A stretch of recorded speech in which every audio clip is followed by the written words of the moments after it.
Dry.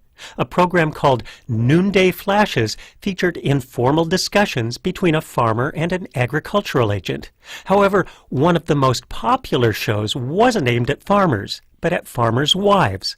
The show, Housekeeper's Chat, was hosted by Aunt Sammy.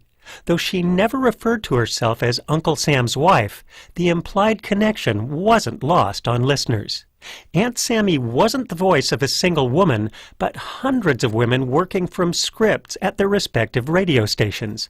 Her persona talked about clothing, furniture, appliances, all sprinkled with world affairs.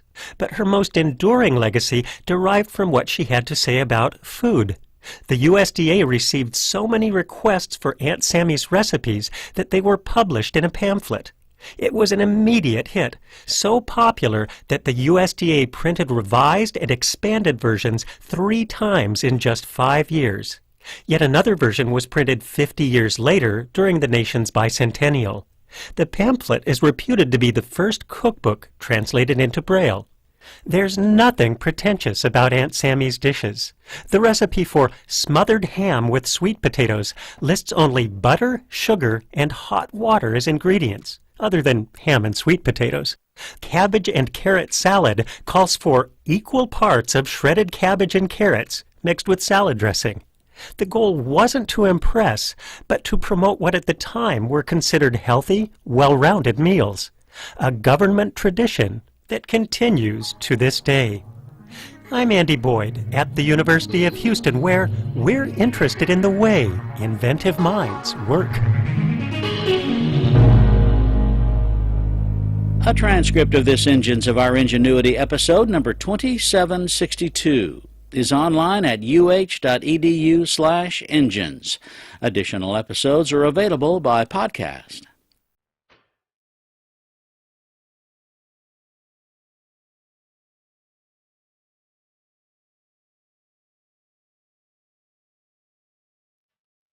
.847 KSJE. It is Thursday morning. We're going to change gears a little bit and talk a little bit about advanced education degrees and opportunities. Donny Ortiz, pardon me, how did I mess that up? Donny Ortiz is with me this morning. He is with the Three Rivers Education Foundation. Mr. Ortiz, good to have you back here at KSJE. Welcome. Oh, thank you. It's nice to see you, and it's good to be here. Thank you very much. And so this is a program, a partnership that the foundation is working on for folks who want to get, as I mentioned, an advanced teaching degree.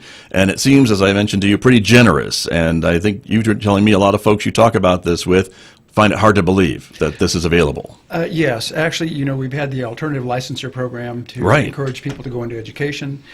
We've had the transition to teaching program, and I know recently Dr. Pendergrass and Dr. Shepard from Western New Mexico have a program that actually pays for your books, your tuition, but this is for your bachelor's. In our case, we do have a $55,000 grant for anyone with a bachelor's degree who will go into education. Now, they do have to agree to teach math, science, or special ed. Right. There's no payback on the $55,000 residency, as we call it, because it's similar to a residency that a doctor has. Okay. And the only requirement is you teach 3 years afterwards. That's it. For a school district, and you get the regular school district salary. Right, which we know in New Mexico have just gone up. Yes. So that's significant.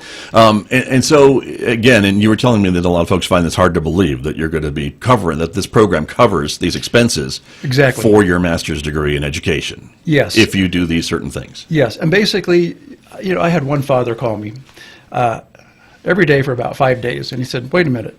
So my daughter is going to get her master's degree, and I will pay about $55,000 over the next year and a half, 2 years, but you'll give her $55,000 to go and study, work, learn with a teacher for 1 year and take online classes, and then she'll get her master's degree. I said, yes. And he goes, okay. So he called me the next day. And then the next day, he he found it really difficult to believe. Right. But it is true. This is a $55,000 grant for anyone with a bachelor's degree who will go into math, science, or special ed. The one caveat is that you can never have taught before. That's important, right? Yeah, absolutely. Gotcha. But if you're in another career thinking about making a change, exactly, this is could be right up your alley. If you have the existing bachelor's degree from that other career, whatever it was necessarily, and then you want to get into this math, science, or special ed, yes, this is designed for folks like them. Yes, absolutely. So really, the first step is to have a bachelor's. Yes. And decide you want to go into one of these 3 subject areas.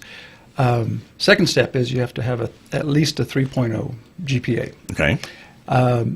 There are some exceptions. If it's close, you can be on a probationary status. Okay.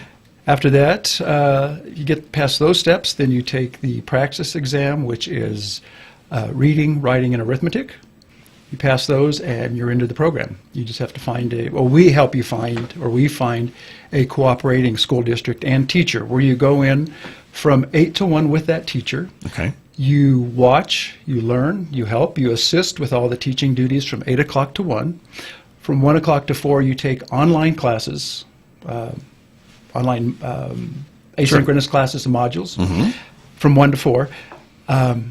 Do that for a year. You come out with a master's degree. You've had an intensive experience, both in practical terms and theoretical terms. Right. And you're in the classroom. You're seeing, yes. you're learning what you're supposed to be doing, and then it sounds like you're doing it exactly in the classroom, and we're working side by side with a teacher, yes. also in that classroom. Yes, and we have 3 participating universities. You can go through Adams State University with your online classes, mm-hmm. or you can go through Fort Lewis College, or through Eastern New Mexico. Gotcha. All online. And they're online, so you don't need to be in Alamosa or Durango or Portales or wherever, no. right? So that right. makes it very convenient as well. And so we're showing some information on the screen right now, and I know this is available for folks who maybe would like more information, and we'll give out your number and how to reach you if folks absolutely. If we generate some curiosity or some interest, right, that folks can contact you. But as we talk about, right, you are covering, not you, but personally, but the program is covering then the tuition and fees for these online classes and things like that for these students? Well, the $55,000 is actually for you to pay your tuition. Okay. And the rest of it is for living. So I think the last time I checked, you pay about $7,000 for the entire classroom part of it. Okay. So in reality, someone has about $47,000 to live on for the next 10 months, which comes out to quite a bit a month, yeah. Well, better than having to do it on your own, right? I mean, you wouldn't have that $47,000, and you'd be out $7,000 for your tuition if you were doing it without correct. The program, and correct. so that's the difference. Correct. And I know, some of the other programs like alternative licensure or transition to teaching, things like that. There is some financial help, but nothing like this. This is kind of innovative. It's we need teachers. That's all there is to it. Sure. Every school district. I've been through every town in southern Colorado. We cover that area. Mm-hmm. And northern New Mexico. I'll be going tomorrow to Santa Fe. I've been down to Las Cruces to recruit. It's really something that I think a lot of people find that 3-year commitment is probably the biggest stumbling block. Sure. And then I find others who say, oh, no problem. 3 right. years afterwards, and I don't have to pay the money back. That's really a positive aspect of this program. Right, mm-hmm. right. And that's the important thing. And so I guess if someone goes through the program and doesn't spend the 3 years, they'll have to pay back a portion of this or all of this? That's really a good question, because some people have, I had a woman in southern New Mexico whose husband works with the FBI, and she said, well, he may be transferred in the next year or two, and what's going to happen here? Well, things like this do happen, and we take that into account. Okay. If you do find a school wherever you move, then a school that qualifies, mm-hmm. then you can continue your commitment. No harm, no foul kind of a thing, right? You're still active in the program and absolutely. meeting all the requirements that you signed up for. Absolutely. Gotcha. You'll work with them. Yes. I have a lady in Pagosa Springs, and she didn't want to leave home. And I said, well, you don't have to. Well, what about the classes? Well, everything is online through Eastern New Mexico. So she can work in Pagosa mm-hmm. half a day. Yeah. Pick up her kids. She can come home. She can take her classes. And so it works out. It's probably the most user-friendly program that I've seen right. And since I've been in teaching, and that's been 30 years. Right. And on the other side of this, you are then, after that, year and a half or so time commitment, and as you mentioned, you are working with a teacher, you're in the school, you now have your master's degree in education in these areas, correct? In this exactly. specific area. And so then you're then eligible to apply to any school district, I suppose, with this master's degree. Any school district, absolutely. And be compensated at this higher level because of your master's degree in education and your experience, I guess? Yes, absolutely. And so you move from the 55 in this program, and with the master's degree, you move into about a $55,000 a year salary in New Mexico. Now in New Mexico, that's right. Right, and then after 3 years, you jump up again, and after 3 years, you're at the top tier. Right. So it's right now, it's a 50, 60, 70,000 three-tiered system. That's what we have in New Mexico. That's Yes, right. yes. After the legislative session. Right, That's very right. true. So for more details, I'm going to put up your phone number right now. There's also a QR code on the screen if you want to point your phone at that, everybody. That should give you information as well. The QR code this is one of the best Padlets I've ever seen. It walks you from step one all the way to the very end. It was well put together. I have to congratulate Bobby Zamanek-White for doing that because she did a really good job with it. There you go. But if Yeah. folks want to talk to you or Bobby in person, they can call the numbers on the screen. Absolutely. And just we'll let folks know again for the audio audience, if 330-3772, area code 505, that's your number. Yes. 330-3772 or 486-4874 is Bobby's number. Correct. Yes. Okay, 505-486-4874. And again, this is part of the Three Rivers Education Foundation.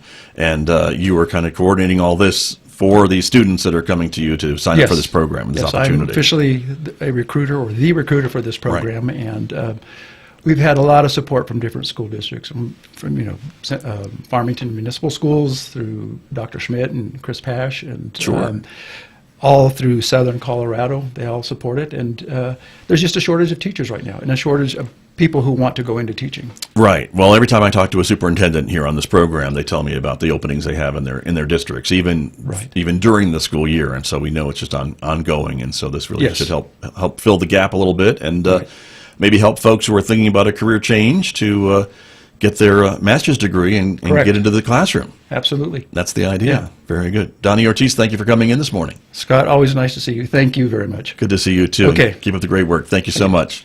My guest this morning here on KSJE.